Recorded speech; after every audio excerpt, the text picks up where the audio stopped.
مجاہدہ جہاد سے نکلا ہے۔ جہاد کے لفظی معنی ہے لڑنا۔ شریعت اسلام جہاد کی دو اقسام بیان فرمائی ہیں۔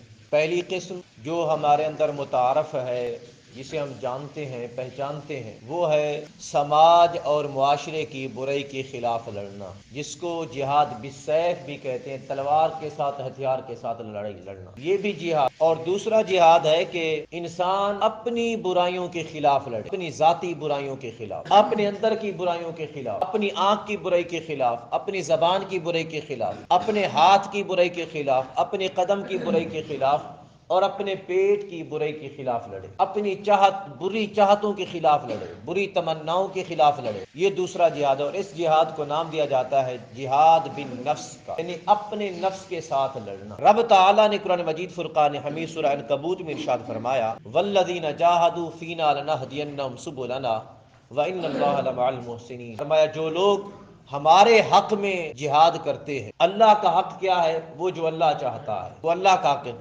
فرمایا جو ہمارے حق میں جہاد کرتے ہیں، وہ چاہے جو بھی جہاد بالنفس ہو یا جہاد بالسیف ہو، جو بھی معاشرے کی برائیوں کے خلاف لڑا جانے والا جہاد ہو یا اپنی ذات کی برائیوں کے خلاف لڑا جانے والا جہاد ہو، فرمایا جو بھی ہمارے حق میں جہاد کرتے ہیں تو رب تعالیٰ نے فرمایا ہم ان کو اپنی معیت کا مقام عطا فرما دیں گے، یعنی اپنا ساتھ عطا فرما دیں گے۔ اپنا ساتھ کا مطلب جانتے ہیں؟ جیسے کوئی آپ کو کہے میں تیرے ساتھ ہوں، یہی کچھ رب فرما رہا ہے، ایسوں کے رب ساتھ ہوتا ہے جو جہاد میں مصروف ہوتے ہیں۔ صحابہ کرام فرماتے ہیں کہ آقا علیہ الصلوۃ والتسلیم بیٹھے ہوئے تھے، جلوہ گر تھے صحابہ کے درمیان، آقا کی بارگاہ میں غازیوں کا گروہ آ گیا، یعنی سماج معاشرے کی برائیوں کے خلاف لڑنے والا گروہ آ گیا۔ جب غازی بن کر آئے تو آقا علیہ الصلوۃ والتسلیم نے فرمایا تمہیں مبارکباد ہو۔ صحابہ کرام پوچھنے لگے آقا کس شے کی مبارکباد؟ اس لیے مبارکباد دی جا رہی ہے کہ ہم میدان جنگ سے زندہ لوٹ کر آ گئے، حالانکہ ہمارے تو ہم میں سے ہر ایک کی تمنا یہ تھی کہ رب تعالیٰ ہمیں شہادت کا رتبہ عطا فرماتا، ہمیں شہادت سے نوازتا، ہماری تمنائیں تو یہ تھی۔ آقا علیہ الصلوۃ والتسلیم نے فرمایا میں تمہیں مبارکباد دیتا ہوں کہ تم لوگ چھوٹے جہاد سے پلٹ کر بڑے جہاد کی طرف آ گئے۔ وہ جو تم میدان جنگ میں لڑا جہاد، فرمایا وہ چھوٹا جہاد تھا، اور یہ جہاد جو اپنے خلاف لڑنا ہوتا ہے، اپنی چاہتوں کے خلاف، اپنی تمناؤں کے خلاف، اپنی خواہشوں کے خلاف، اپنی آرزوؤں کے خلاف،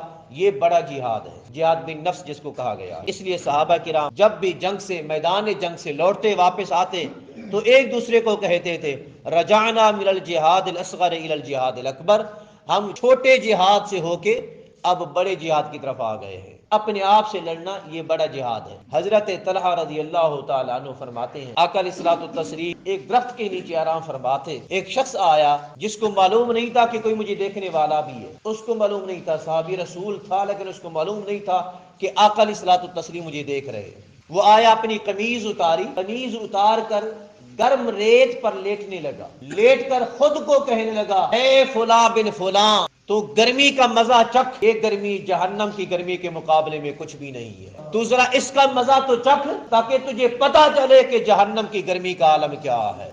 وہ آگ جس کے متعلق آقا علیہ الصلوۃ والتسلیم نے فرمایا جہنم کی بھڑکنے کی آواز 500 سال کی مسافت سے سنائی دے گی، اور وہ صحابی رسول خود کو کہتا ہے اے میری جان ذرا تو گرمی کا مزہ تو چکھ، سختی کا مزہ تو چکھ، ذرا غور کر کے جہنم کی آگ کا عالم کیا ہوگا، جہنم کی گرمی اور شدت کا عالم کیا ہوگا۔ وہ خود کو سمجھا رہے ہیں۔ اتنے میں آقا علیہ الصلوۃ والتسلیم نے فرمایا میرے اس غلام کو بلا لاؤ۔ آقا علیہ الصلوۃ والتسلیم کے کہنے پر جب بلائے گئے تو آقا علیہ الصلوۃ والتسلیم نے فرمایا تم اپنے آپ پر کیوں سختی کرتا ہے؟ وہ غلام عرض کرتا ہے آقا میں خود کو بتا دینا چاہتا ہوں کہ اے میرے نفس، یہ جو دنیا کی خواہشیں ہیں نا، ان کو چھوڑنا اتنا بڑا وبال نہیں ہے جو قیامت کے دن جہنم کا عذاب ہے، اس لیے تاکہ میرا نفس دنیا میں ہر اس شے کو چھوڑنے پر راضی ہو جائے جس شے کے چھوڑنے کا اللہ اور اللہ کے رسول نے حکم عطا فرمایا، تاکہ اس کو پتہ چلے اگر نہ چھوڑا تو قیامت کے دن اس گرمی سے زیادہ بڑی گرمی بھگتنا پڑے۔ اس لیے اپنے آپ کو سکھا رہا ہوں، سمجھا رہا ہوں۔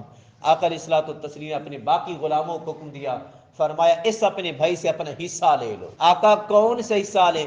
آقا نے فرمایا اس سے دعا کراؤ، حضور فرما رہے اس سے دعا کراؤ۔ صحابہ کرام نے عرض کیا دعا کریں ہمارے حق میں، انہوں نے دعا کی، ہاتھ اٹھائے باری تعالیٰ میرے بھائیوں کو دنیا میں زاد راہ تقوی عطا فرما اور ان کے سینوں کو ہدایت کے نور سے منور فرما دے۔ اور آقا علیہ الصلوۃ والتسلیم نے پھر فرمایا آقا نے فرمایا میرے غلام میری ساری امت کے لیے دعا کر۔ اب یہ مقام ہے اپنے نفس کے خلاف لڑنے والوں کا، جن کو تاجدار کائنات فرما رہے ہیں کہ میری امت کے لیے دعا کریں۔ پھر انہوں نے حضور کی ساری امت کے لیے دعا کی، تقویٰ کی دعا کی، زہد کی دعا کی، اور آخرت میں جہنم سے نجات کی دعا کی۔ سو محترم المقام، یہ دو برائیاں ہیں۔ ہم معاشرے کے خلاف، معاشرے کے اندر جو موجود برائی ہے اس کے سے خلاف لڑنا تو اچھا سمجھتے ہیں، مگر اپنے اندر کی جو برائی ہے اس کے خلاف لڑنے کے لیے ہمارے پاس طاقت نہیں ہوتی۔ سب سے پہلا جو جہاد ہے اپنے خلاف شروع کرو۔ جب اپنے خلاف لڑنے کے لیے تیار ہو جاؤ گے تو رب تعالیٰ کے یہاں سے پکار آئے گی، اے جہاد کرنے والو میرا ساتھ بھی تمہارے ساتھ ہے، میں بھی تمہارے ساتھ ہوں، تم لڑو، طاقت میں عطا فرماؤں۔